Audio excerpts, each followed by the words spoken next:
Welcome to the Bourbon Experience. My name is Austin. Today I'm reviewing the 2024 Jack Daniel's Coy Hill.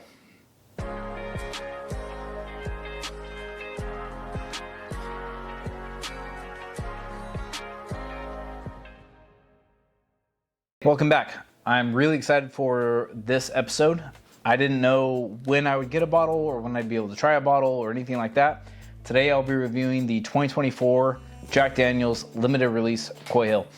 Now, before I get into this, if you could please like, comment, subscribe. It really helps me out. I'm trying to grow my subscription level, so just click that little button and it'll help me out. And then maybe it'll help you out in the future when I do a sample giveaway, and that is a requisite for that. So just get ahead of it, subscribe now, boom. So back in 2021, Jack Daniel's released the Coy Hill high proof release. And those came from Barrel House 8, and I can't remember the other barrel house off the top of my head, but they're at the top of Coy Hill on the Jack Daniel's property. And they were known for producing exceptionally high proof and kind of off profile releases. So they were all really high proof. And then a year or two later, they came out with the Coy Hill small batch, which was distillery release only. And they were 375 versus 750 milliliters, and they were like extra high proof. A lot of people compared the original Coy Hill and the Coy Hill small batch to King Kentucky. So I ended up trading away my backup, unfortunately, because the secondary market and the appreciation for Coy Hill skyrocketed to absurd amounts, with the small batch, the little half bottle, being even more than what you can get a King Kentucky release for, which is crazy to me. So for 2024, we have another single barrel release. The proofs don't seem to be as high by any kind of stretch or measure. So this particular one is 125.1 proof, 62.55, which is still nothing to scoff at, but when you compare it to the Hazmat or 140 plus proof from the original year, it is considerably lower. What I'm hoping to find or see is, does this share the same flavor profile as the original Coy Hill release? The original Coy Hill release was known for dark stewed fruits, lack the banana and nut that Jack Daniel's is known for, and it really just kind of tastes like a completely different product. So what I'm trying to see here is this on profile with the 2021 release, or is this more in line with your Jack Daniel's single barrel proof releases that you can get on the shelf or as a store pick or group pick? Is this a different profile, or does this fall in line with kind of the more standard what's accepted as a Jack Daniel's product? I've seen some reviews that kind of lean towards this actually tasting like the previous release with those dark stewed fruits. I'm hoping that's the case. This bottle is not mine. This is a fresh crack that I just did, obviously, by my buddy Joe. He brought it over for me to review, and thankful for that. And this will probably determine on my level of enthusiasm or determination on hunting one out for myself. So right off the rip, I mean, you can see it is exceptionally dark. Could just be the lighting, but it seems very dark. Oh man. Okay, on the nose, this noses more like the 2021, more so than just a regular JD barrel proof single barrel. There's this perfume note. The nuttiness is notably absent. I mean, it's just dark, and you're not getting that banana or that nut. So I think we're off to a good start here.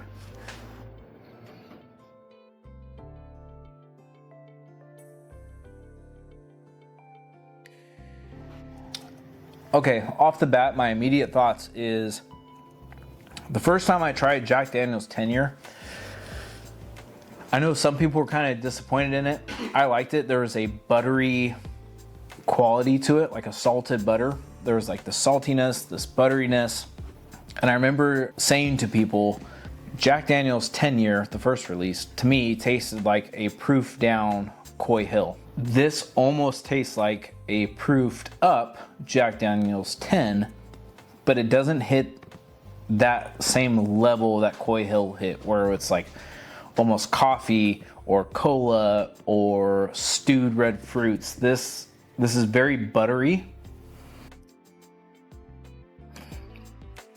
Yeah, there's like a strawberry in there. There's a salted butter. The proof doesn't come through for what it is. It's drinking lower proof than what it is. But I don't know. These are all single barrels. The original ones were single barrels.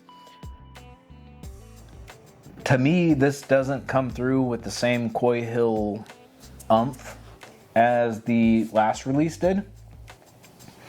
And I've seen reviews where they talk about this dark red fruit, or they talk about the stewed fruit, but the proof being lower. And when I'm watching these reviews, I think, well, that's okay. If that flavor profile is there and it's that off profile from regular Jack Daniels, and I'm all about that. I'm okay with it being a little bit lower proof. I am a proof hound, but I don't need it to be that. But this, to me, almost doesn't separate itself enough from Jack Daniel's 10 or from JD barrel proof single barrels to get the name of Coy Hill that we've all come to know and love. Try it again. The more I drink it, the darker it gets. And I appreciate that. There is a little bit of that coffee. There is a little bit of that cola coming through. I'm hoping as this bottle opens up, it will develop some of those darker flavors more. This isn't my bottle again, so I don't necessarily know or will be able to track that, but on a fresh crack, is I don't want to say it's lacking. The nose is notably different than a regular Jack Daniel's.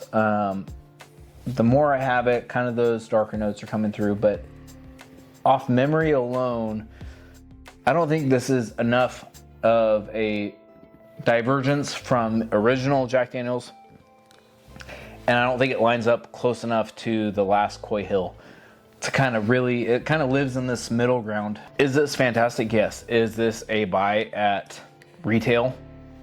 $70 or so? Of course. I've had a bunch of other single barrels of the previous Coy Hill, so I know, you could look at it and say, well, all of the Coy Hills are single barrel, so it just depends on the barrel that you get. I do understand that.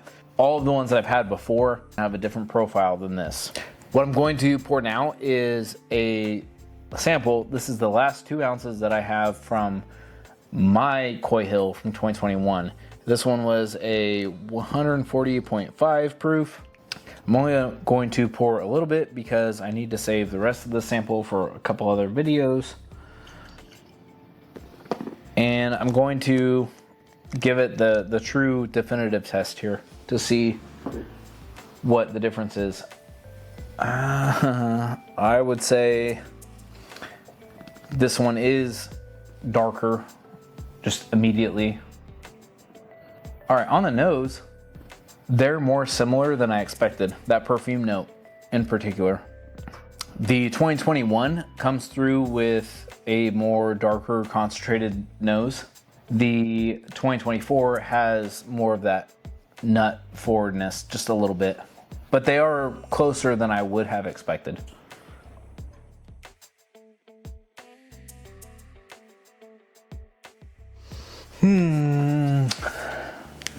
I really do hate to say it. The 2021 does taste like that proofed up Jack Daniel's 10, where it's the salted butter.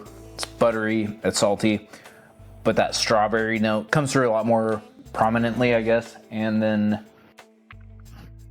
and that cola, syrup, coffee comes through more as well. I can see that these two are in the same realm. They're in the same wheelhouse. I can see why they call these Coy Hill, aside from where they're aged. I can see where that comes from. That does make sense.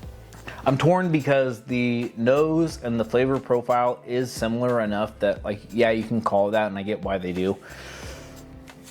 But what people go crazy for is kind of lacking in this newest release.